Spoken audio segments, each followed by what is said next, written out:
दोस्तों नमस्कार। Knowledge point के इस यूट्यूब चैनल पर आप सभी का स्वागत है। आज का टॉपिक है नाटो की सदस्यता प्राप्त करने में स्वीडन के समक्ष आने वाली चुनौतियां।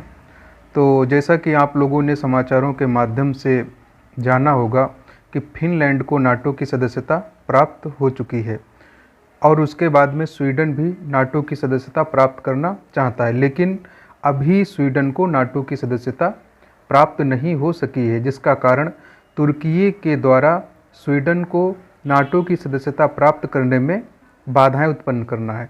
तो हम लोग आज इस बात पर डिस्कस करेंगे कि नाटो क्या है, उसके सदस्य देश क्या हैं, त्रिपक्षीय समझौता क्या है, नाटो के गठन का मुख्य उद्देश्य क्या है और स्वीडन को नाटो की सदस्यता प्राप्त करने की ज़रूरत क्यों पड़ी। तो ये टॉपिक जो अन्य टॉपिकों से जो कि जीएस के टॉपिक हैं उनसे किस तरीके से संबंधित है। तो जो जीएस 2 पेपर है, अंतर्राष्ट्रीय संबंध, क्षेत्रीय और अंतर्राष्ट्रीय संगठन और शिखर सम्मेलन, चर्चा में क्यों है। तो चर्चा में होने का कारण है नाटो में शामिल होने के स्वीडन के प्रयासों को तुर्की और हंगरी के विरोध का सामना करना पड़ा है। तो स्वीडन नाटो में शामिल होना चाहता था, लेकिन जो एक प्रक्रिया है नाटो का सदस्य बनने की, तो उसमें जितने नाटो सदस्य देश हैं उन सभी की सहमति आवश्यक होती है। तो तुर्की और हंगरी ने स्वीडन को नाटो में शामिल होने की राह में बाधाएं उत्पन्न की हैं। अधिकांश नाटो देश स्वीडन की सदस्यता के पक्ष में हैं, जबकि अन्य जो ज़्यादातर देश हैं वो स्वीडन की सदस्यता के पक्ष में हैं कि स्वीडन को नाटो की सदस्यता दे दी जाए। अब नाटो है क्या, इसके बारे में। नाटो द्वितीय विश्व युद्ध के बाद अमेरिका में ट्रूमैन प्रशासन के आग्रह पर स्थापित किया गया था। तो जो नाटो है वो द्वितीय विश्व युद्ध के बाद, जब सेकेंड वर्ल्ड वार हो गया, तो जो ट्रूमैन प्रशासन का आग्रह था उसके आग्रह पर स्थापित किया गया था। अब ट्रूमैन सिद्धांत है क्या, तो ये अमेरिकी विदेश नीति है जो शीत युद्ध के दौरान सोवियत भू राजनीति विस्तार को रोकने के प्राथमिक लक्ष्य से उत्पन्न हुई। जैसा कि आप लोग जानते हैं, शीत युद्ध जो कि युद्ध के तौर पर कभी नहीं लड़ा गया, लेकिन सोवियत संघ और अमेरिका के बीच में जो तनाव की स्थितियां थीं, तो सोवियत के महत्व को, जो भू राजनीतिक विस्तार है विश्व में, सोवियत संघ के महत्व को बढ़ने से रोकने, उसके भू राजनीति विस्तार को रोकने के लिए जो एक अमेरिकी विदेश नीति है जिसके अंतर्गत ट्रूमैन सिद्धांत आता है, तो उस ट्रूमैन सिद्धांत प्रशासन के आग्रह पर स्थापित किया गया था। नाटो में, नाटो का जो अर्थ है नॉर्थ अटलांटिक ट्रीटी ऑर्गेनाइजेशन, तो इसमें 31 सदस्य राज्य हैं, 29 यूरोपीय राज्य और संयुक्त राज्य अमेरिका और कनाडा, और ये अंतर सरकारी सैन्य गठबंधन है। तो नाटो क्या है, एक अंतर सरकारी सैन्य गठबंधन है। इसका जो नवीनतम सदस्य है, तो नवीनतम सदस्य है फिनलैंड। नवीनतम सदस्य जो अभी बना है फिनलैंड है, और स्वीडन जो है वो सदस्यता प्राप्त करने की दिशा में काम कर रहा है, सदस्यता प्राप्त करने की प्रक्रिया का हिस्सा भी बना हुआ है। तो नवीनतम सदस्य देश फिनलैंड है। गठबंधन के 12 संस्थापक सदस्य कौन कौन से हैं, तो बेल्जियम है, कनाडा है, डेनमार्क है, फ्रांस है, आइसलैंड है, इटली है, लग्जमबर्ग, नीदरलैंड, नॉर्वे, पुर्तगाल, यूनाइटेड किंगडम और संयुक्त राज्य अमेरिका। तो जो नाटो है उसके 12 संस्थापक सदस्य हैं, Belgium, Canada, Denmark, France, Iceland, Italy, Luxembourg, Netherland, Norway, पुर्तगाल, यूनाइटेड किंगडम और संयुक्त राज्य अमेरिका। तो उपरोक्त सभी ने 1949 में नाटो की स्थापना की थी। तो इन 12 संस्थापक सदस्यों ने 1949 में नाटो की स्थापना की थी। नाटो संधि पर हस्ताक्षर 4 अप्रैल 1949 को हुए थे। तो जो नाटो संधि है उस पर हस्ताक्षर कब हुए, 4 अप्रैल 1949 को। नाटो के गठन का मुख्य उद्देश्य, तो जैसा आप लोगों ने अभी इस बात को जाना कि नाटो के गठन का मुख्य उद्देश्य तो यही था कि सोवियत की जो भू राजनीतिक महत्व है या जो सोवियत संघ है उसके प्रभाव को अन्य देशों में बढ़ने से रोकना या सीमित करना। द्वितीय विश्व युद्ध के बाद में जो अमेरिका और सोवियत संघ के बीच में शीत युद्ध चला, तो नाटो के गठन का उद्देश्य द्वितीय विश्व युद्ध के बाद किसी भी संभावित जर्मन या सोवियत संघ के हमले के खिलाफ सामूहिक रक्षा की व्यवस्था। तो जो द्वितीय विश्व युद्ध के बाद में है, जर्मनी या सोवियत संघ, इसके हमले के खिलाफ सामूहिक रक्षा व्यवस्था, मतलब एक गुट बनाया गया कुछ देशों के द्वारा मिलकर, जो कि जर्मन या सोवियत संघ अगर हमला करता है उस गुट पर, जिसको कि नाटो कहा गया, तो सामूहिक रक्षा की व्यवस्था की जाएगी। मतलब इसके जितने भी सदस्य होंगे, अगर किसी एक पर हमला होता है तो उस सब पे हमला माना जाएगा, जैसा कि नाटो का आर्टिकल 5 कहता है। तो सामूहिक रक्षा की व्यवस्था के लिए नाटो की स्थापना की गई। आर्टिकल 5, तो जो आर्टिकल 5 है, यदि कोई गैर नाटो सदस्य किसी नाटो सदस्य पर हमला करता है तो इसे नाटो के अनुच्छेद 5 के अनुसार सभी नाटो सदस्यों पर हमला माना जाता है। अगर कोई गैर नाटो सदस्य है, वो किसी नाटो सदस्य पर हमला करता है, तो जो नाटो का आर्टिकल 5 है वो एक्टिव हो जाता है और इसे जो है वो सभी नाटो सदस्यों पर हमला माना जाता है। जितने भी नाटो के मेंबर हैं उन पर हमला माना जाता है। तो ये सामूहिक रक्षा की व्यवस्था है, जिसमें एक से अधिक मतलब जो देशों का समूह है, वो जर्मन या सोवियत संघ, मतलब जब ये बना था उस समय यही कॉन्सेप्ट था कि जर्मन या सोवियत संघ के हमले के खिलाफ में हम लोग एक रक्षा व्यवस्था स्थापित करेंगे। तो इसी विचार के साथ में नाटो का गठन किया गया था द्वितीय विश्व युद्ध के बाद। सदस्यता, तो सदस्यता के बिना नाटो की सैन्य सहायता प्रतिबंधित है।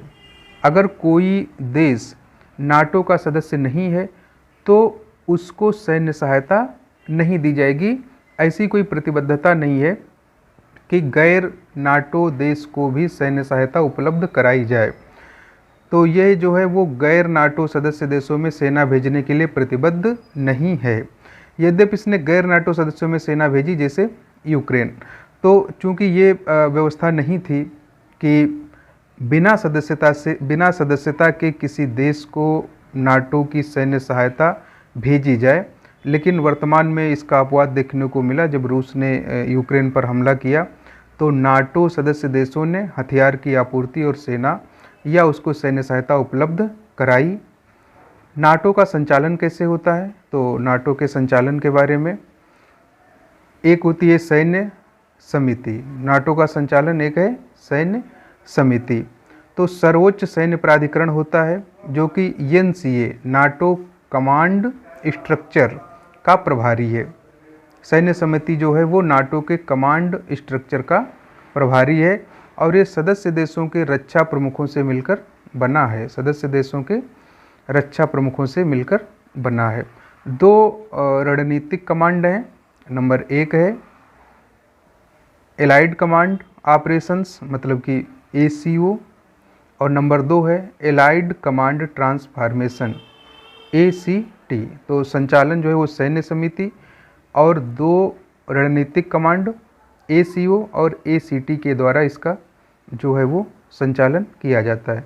स्वीडन की नाटो सदस्यता का कारण, अब ये जानने का प्रयास करते हैं कि स्वीडन को नाटो की सदस्यता, ये जो नॉर्डिक देश हैं जैसे स्वीडन है, फिनलैंड है, डेनमार्क है, तो इन बड़े शांति प्रिय देश हैं। ऐसा क्या हो गया कि स्वीडन को नाटो की सदस्यता के लिए आवेदन करना पड़ा या नाटो की सदस्यता की दिशा में काम करना पड़ा और नाटो में शामिल होने का स्वीडन ने विचार किया। और फिनलैंड तो ऑलरेडी शामिल हो चुका है। तो जब यूक्रेन पर रूस ने आक्रमण कर दिया तो उसके बाद में जो नॉर्डिक देश थे जैसे स्वीडन है, फिनलैंड है, तो इन्होंने नाटो की सदस्यता के लिए आवेदन किया और इसमें फिनलैंड को नाटो की सदस्यता प्राप्त हो गई, क्योंकि सभी देश फिनलैंड को नाटो की सदस्यता दिलाने के पक्ष में थे, तो इसलिए इसमें फिनलैंड को नाटो की सदस्यता प्राप्त हो गई। लेकिन स्वीडन को अभी तक नाटो की सदस्यता प्राप्त नहीं हुई है।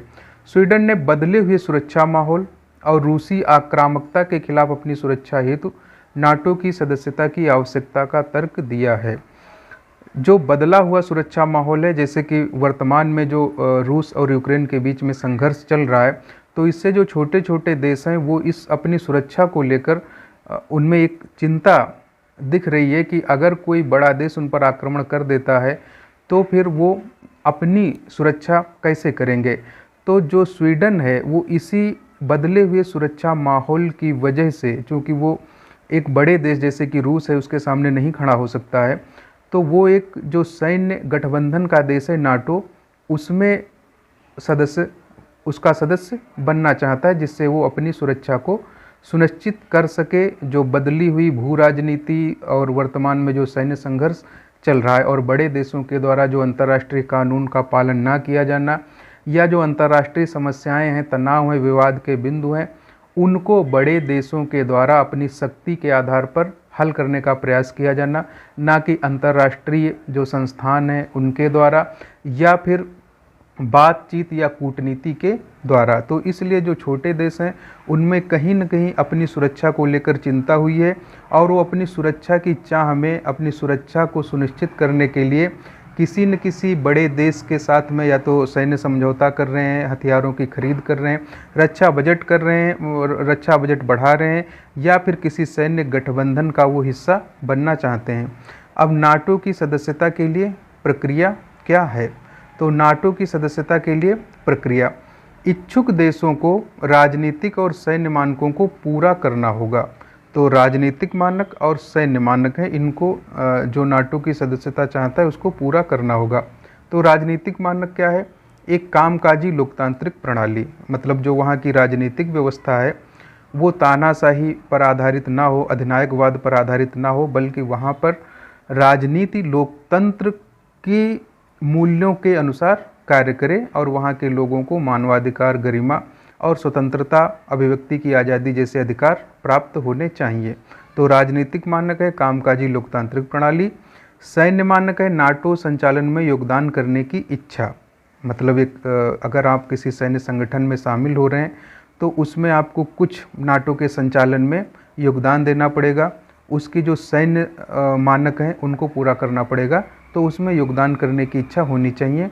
तो ये नाटो की सदस्यता के लिए प्रक्रिया है। नाटो के उद्देश्य, नाटो के उद्देश्यों के बारे में जानते हैं। नाटो के उद्देश्य क्या है? तो इसका जो मुख्य उद्देश्य है वो तो है कि सदस्य देशों की सुरक्षा प्रदान करना, क्योंकि यह एक सैन्य गठबंधन है, और राजनीतिक हमले के मामले में गैर नाटो सदस्यों से अपने सदस्यों की रक्षा करना।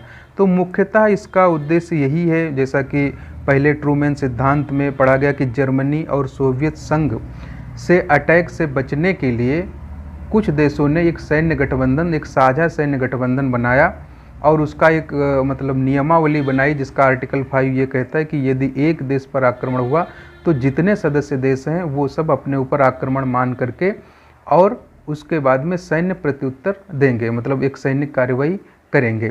तो मुख्य उद्देश्य सदस्य देशों को सुरक्षा प्रदान करना है और गैर नाटो सदस्यों से अपने सदस्यों की रक्षा करना है। लेकिन इसके साथ में नाटो के कुछ अन्य उद्देश्य भी हैं, उनको भी जानने का प्रयास करते हैं। तो लोकतांत्रिक मूल्यों को बढ़ावा देना, जो लोकतांत्रिक मूल्य हैं उनको बढ़ावा देना, सदस्यों को सुरक्षा और रक्षा से संबंधित मुद्दों पर चर्चा का मंच प्रदान करना।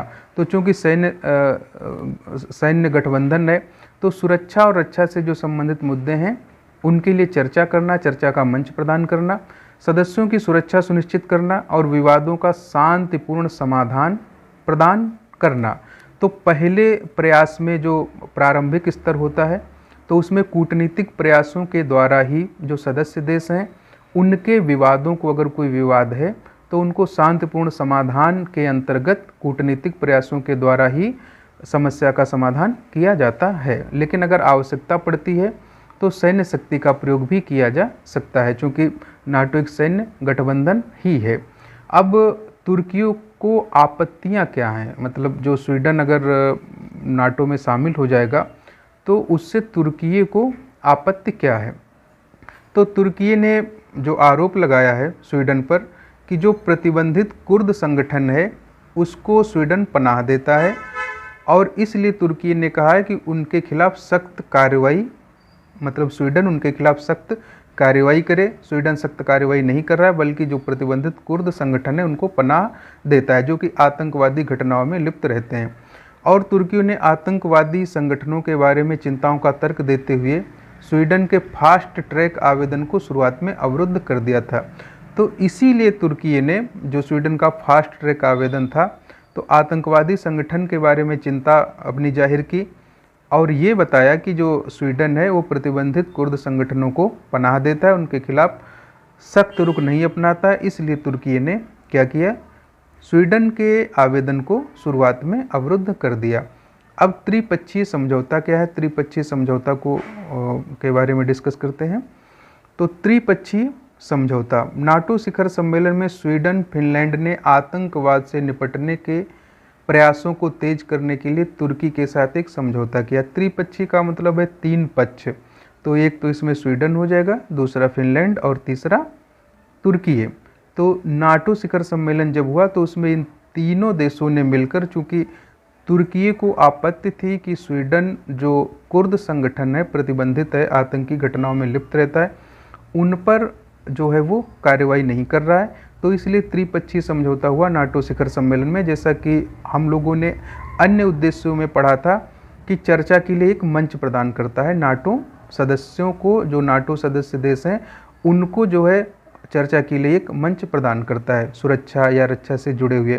तो चूंकि स्वीडन नाटो में शामिल होना चाहता है और तुर्की को ये आपत्ति थी कि वो प्रतिबंधित कुर्द संगठनों पर कार्रवाई नहीं कर रहा है, तो इसलिए एक त्रिपक्षीय समझौता कराया गया स्वीडन, फिनलैंड और तुर्की के बीच में, जिससे जो है जो आतंकवाद से निपटने के प्रयासों को तेज करने की बात स्वीडन ने की है, अपनी प्रतिबद्धता उससे जारी की है। तुर्की ने अपना वीटो हटा लिया है और स्वीडन, फिनलैंड ने संदिग्ध आतंकियों के प्रत्यर्पण और निर्वासन के लिए प्रतिबद्धता जताई है। तो जब ये समझौता हुआ तो तुर्की ने अपना वीटो हटा लिया और स्वीडन और फिनलैंड ने इस बात की प्रतिबद्धता जताई कि वो संदिग्ध आतंकवादियों का प्रत्यर्पण और निर्वासन से संबंधित कदम को उठाएंगे। अब वर्तमान में तनाव का कारण क्या है? तो वर्तमान में तनाव का कारण ये है कि जो तुर्की के राष्ट्रपति हैं एर्दोगन, उनके पुतले को फांसी दी गई और स्वीडन में कुरान जलाने जैसी घटनाएं सामने आईं। तो इसके बाद में स्वीडन और तुर्की के बीच में तनाव फिर से बढ़ गया है। तो ये हम लोगों ने डिस्कस किया नाटो और स्वीडन को नाटो की सदस्यता मिलने के राह में आने वाली बाधाएं, तुर्की को आपत्ति क्या है, त्रिपक्षीय समझौता क्या है, नाटो के सदस्य देश कैसे हैं, किस कॉन्सेप्ट के आधार पर नाटो की स्थापना हुई और वर्तमान में तुर्की और स्वीडन के बीच में तनाव का कारण क्या है। अब मुख्य परीक्षा में प्रश्न आ सकता है, रूस यूक्रेन युद्ध ने न केवल शांतिप्रिय देशों को अपनी सुरक्षा की चाह में सैन्य संगठनों के विस्तार में सहायता प्रदान की है, बल्कि वैश्विक स्तर पर सैन्य सहयोग, रक्षा समझौते और हथियार संग्रहण की प्रवृत्ति में बढ़ोतरी देखने को मिली है, जिससे अंततः वैश्विक शांति प्रयासों को झटका लगा है। चर्चा कीजिए।